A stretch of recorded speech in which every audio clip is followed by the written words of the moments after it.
Good afternoon, friends and traders. Welcome to the market recap. I am Dan Hodgman. It is Thursday, March 25th.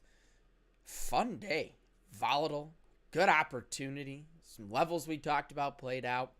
I can't say enough about it. It was another fun day. Gotta love when a market is two ways. Gives opportunity both to the long and short side. Is reactive. Plays out kind of like we were hoping, really. So some good opportunity across the board. Crude oil continued that spillover. I love using the adjective or metaphor of spilling over when talking about crude oil. That market continues to dip. S&P 500. Big bounce off of that 38.50 level, rallying all the way up, a 50-point move, which actually comes pretty close to some of those moving averages we were talking about. NASDAQ lags a little bit, but nice bounce off of that 10-day EMA and continues higher, and it's floated that idea of settlement price. Gold, on the other hand, really, we watched the rally kind of take place. Rallies up to the high side of that channel we were looking at, and then rotates right back over down to the low side of that range we were looking at. So we've got continuous good opportunities there. Euro, which we've been talking about, has been in a steady downward trend. Continues in that downward trend today. And the 10-year note, while we had yields moving lower when we sat down this morning, so right when the treasuries, I should say, opened up, as soon as those things turned over, as the 10-year note hit yesterday's swing high, that one spilled over as well and came right down to yesterday's point of control. So some good opportunity based off some of the levels that we've been trading in. So I hope you guys have all had a good opportunity. I want to say hello to everyone here. First, Murph, always coming in strong with the positive attitude. Gotta love to see that. Good afternoon to you as well. Felix, Bill, level 2. Level 2, I saw you're done for the week. Way to go. That's always a nice way to end the week a day early. Richie, Sean, Tanya, the real one, good evening. Does the Evergreen ship, is that a reason for the oil dip? I heard that it won't be cleared until Sunday.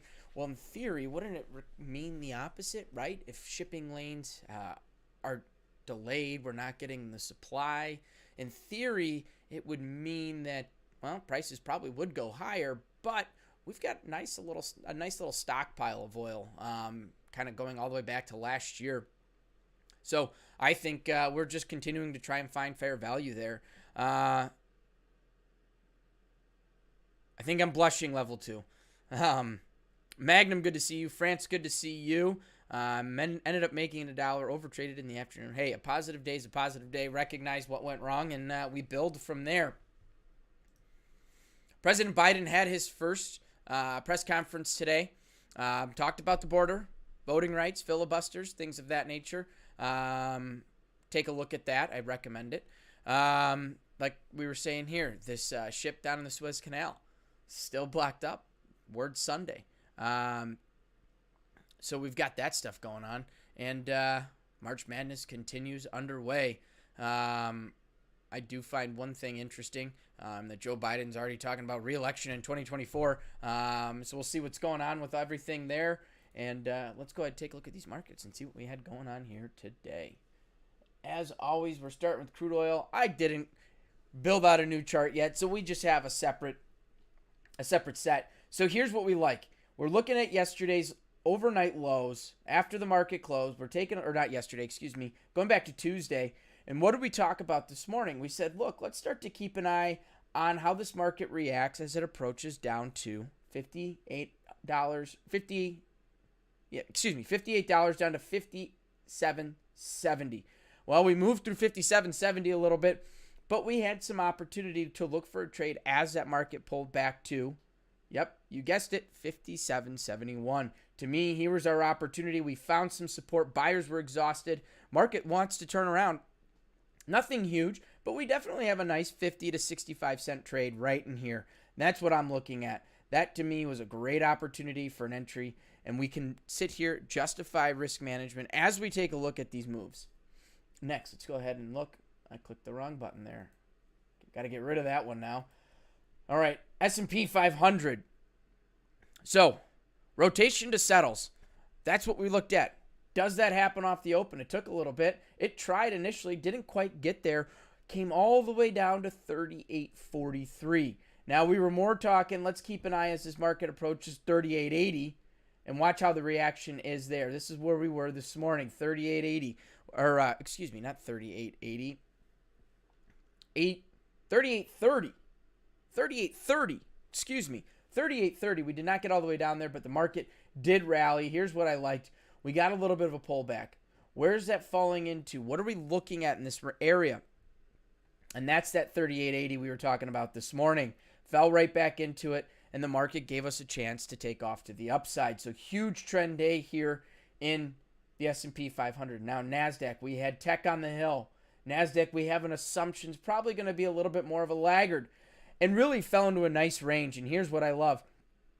We opened up, we rallied to settlement price, we broke from settlement price, we came and checked the low side of that area and really blew through it. And this is indicative of what NASDAQ does, right? It's a fast screaming market.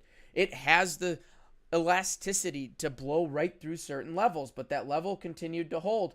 Rallied right back up to settlement price, broke from settles, right back to the low side of that little range we were looking at here that we talked about.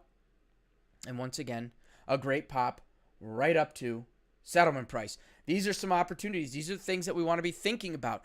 Breakout trades tend to be less reliable than trades when we're in range bound. So when we're looking at trades, we want to figure out, how do I fade these extremes? How do I trade within that range? And these are a couple ways to go about doing that. Define the areas that you're going to look for some opportunity. And as that market works high to low, you can execute as that market falls right back into those ranges or those areas that we're looking at. Next, let's go ahead and look at the gold, which, well, we saw the rally start to take off while we were live this morning. We went right up to last week's high, just shy of, broke back down to the low side of that range or the area of importance that we're keeping an eye on. We rallied, broke right down to it, and we rallied once again, but not a huge rally from there, right up to yesterday's point of control, which we saw opportunity at multiple times here today. Multiple times at yesterday's point of control. Funny how we continuously talk about these levels. Can't stress it enough. Make sure you're throwing them on your charts because they are presenting continuous opportunity day over day. Next, let's go ahead and look at the euro, which, like we said, the euro was on a break, and it continued on that break. We got the pop off the open this morning. We were talking about that, and we said, look, we're seeing a little bit of life here, but this has been a downtrending market. What are we looking for? We're looking for areas to go ahead and get in on that trend.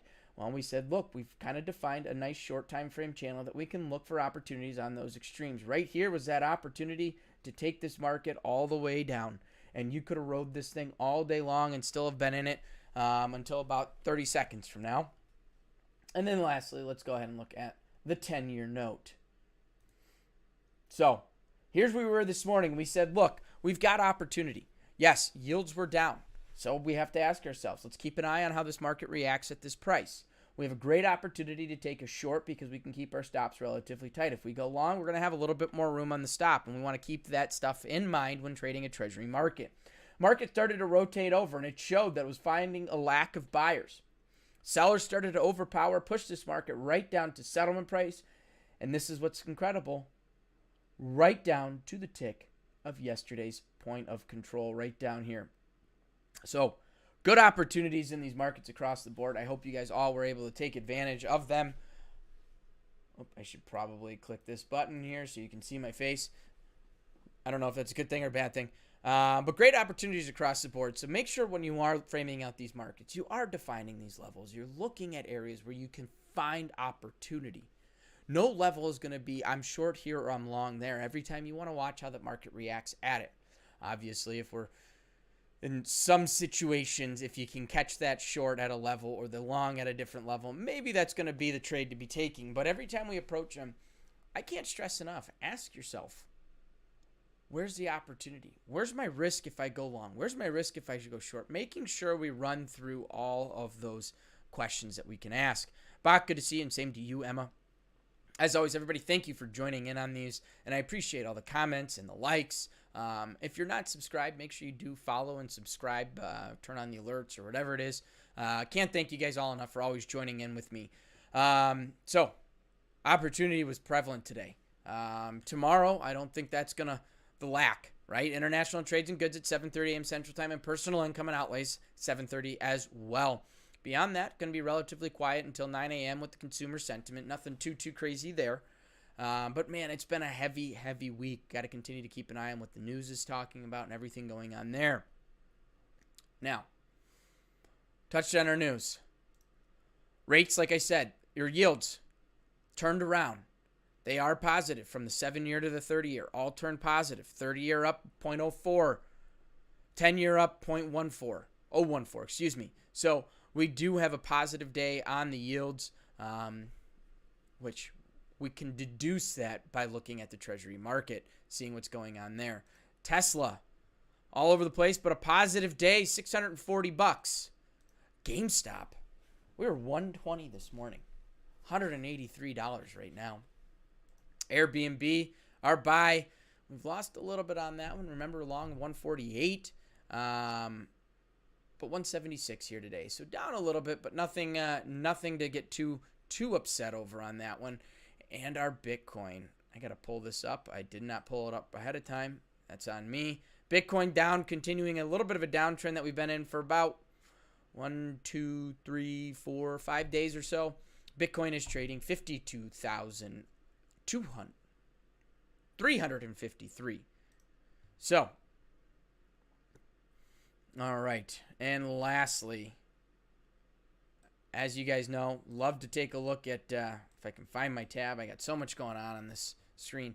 We like to talk about, VIX before I forget. VIX declined. We had a pop this morning, popped up above 23, and we broke back down to 20.2. So we're still holding steady above that 20 number on the VIX. All right. State and history. I don't really have anything good for us. So we can utilize yesterday when John went live for this day in history, when the break really started to happen last year. And he went through some of his notes. So hope you guys are able to join that. If not, make sure you check it out. Also, the podcast is out. A lot of fun time recording that. Sounds like Level 2 is not a big fan. I'll let Jack know there, LT.